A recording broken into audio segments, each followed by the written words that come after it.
আমাকে কথা বলতেই হবে ইনশাআল্লাহ, কারণ আগামীতে আবার আপনাদের সাথে দেখা হবে কিনা আমি জানি না। কথা বলতেই হবে। বসেন, কেউ দাঁড়িয়ে থাকবেন না। আমি দেখতে পাচ্ছি বাংলাদেশের ভাগ্য আকাশে উত্তর গগনে কালো মেঘ জমা হয়েছে, ঝড়ের পূর্বাভাস লক্ষ্য করছি। যদি মোকাবেলা করতে না পারেন সক্ষম ভাবে, এমন অন্ধ কালো অমাবস্যার রাত আসতে পারে যার সুবে সাদেক হওয়া অসম্ভব। সুতরাং আপনারা কি কাপুরুষের মতো কাফের মুশরিকদের গোলামি করে মরতে চান? বিড়ালের মতো 500 বছর বেঁচে থাকার কোনো লাভ নাই। সিংহের মতো 1 ঘন্টা বাঁচতে চাই।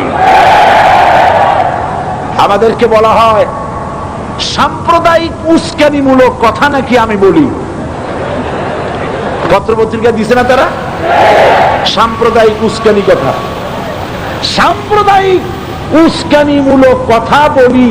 সেই জন্যই বোধহয় শত শত মুসলিম আমাদের কাছে এসে মুসলমান হয়। মানুষে আর বোকা বানানো যাবে না। যাবে কি? আর বোকা বানানো যাবে? তারপর বলছে কি? এরপরে বলছে, আমাকে বলছে রাজাকার।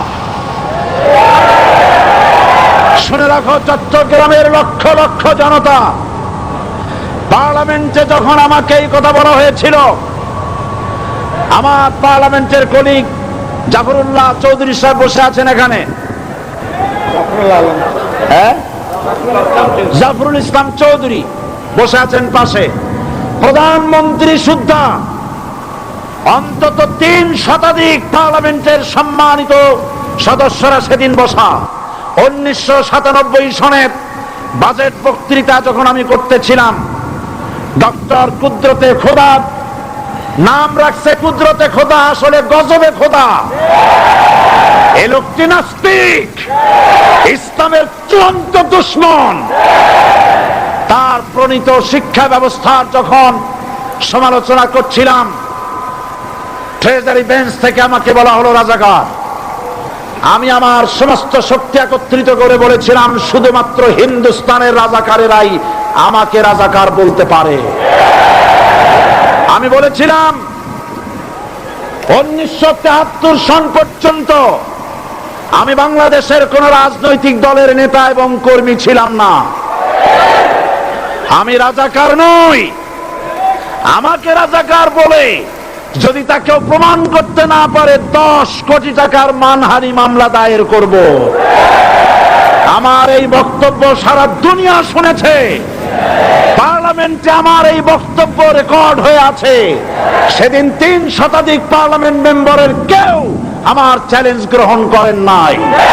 যে কোনো ব্যক্তি পার্লামেন্টে গিয়ে আমার বক্তৃতা দেখে আসতে পারেন। এরপরে 1997 সনের 7ই অক্টোবর দৈনিক জনকণ্ঠ পত্রিকা যখন আমার বিরুদ্ধে লিখলো, সেই পত্রিকায় সাইদির ওপেন চ্যালেঞ্জ 8ম পাতা, 1997 7ই অক্টোবর, এত বড় 2 কলামে হেডিং।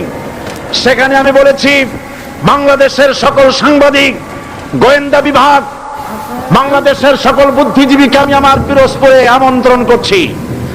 আমার উপস্থিতিতে যদি কেউ প্রমাণ করতে পারে বাংলাদেশের স্বাধীনতা যুদ্ধের বিরুদ্ধে আমার কোনো ভূমিকা ছিল, সজ্ঞানে স্বেচ্ছায় জাতীয় সংসদের সদস্য পদ থেকে পদত্যাগ করব। 3 বছর পার হয়ে গেছে, আজ পর্যন্ত কেউ এই চ্যালেঞ্জের মোকাবেলা করে নাই।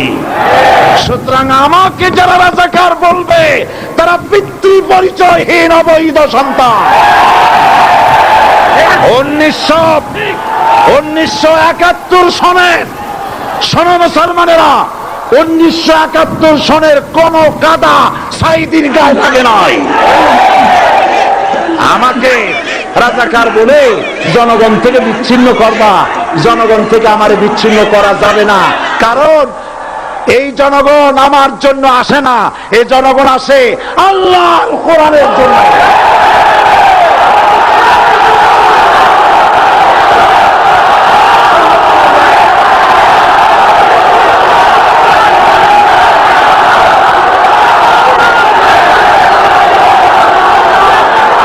সাহেব।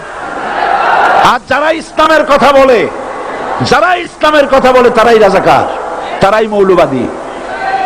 মৌলবাদী বললে আমরা অসন্তুষ্ট হই না, কারণ মৌলবাদী শব্দটা আসছে মূল থেকে।